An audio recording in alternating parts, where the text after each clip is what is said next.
এবং আমার সামনে যারা আছেন সবাইকে জানাই সালাম, আসসালামু আলাইকুম। আমরা জানি এই জুলাইয়ের বিপ্লব আসলে প্রথমে সূত্রপাত ঘটেছিল কোঠা আন্দোলন দিয়ে, যা পরবর্তীতে রূপ নেয় জন অভ্যুত্থান বা গণঅভ্যুত্থানে। আমি শ্রদ্ধার সাথে স্মরণ করি সকল শহীদদের যারা তাদের রক্তের বিনিময়ে আমাদের একটা নতুন বাংলাদেশ উপহার দিয়েছিলেন। শুধু নতুন বাংলাদেশ উপহার পেয়েই আমরা ক্ষান্ত হব না, তারা তাদের রক্তের বিনিময়ে আমাদের কিছু দায়িত্ব দিয়ে গেছেন।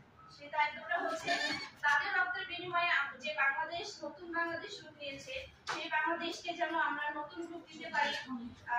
যেহেতু এই আন্দোলনটাই হয়েছিল বৈষম্যবাদী আন্দোলন, যাতে আমাদের এই বাংলাদেশে আর কোনো বৈষম্য না থাকে, আমরা যেন সবাই মিলেমিশে একত্রে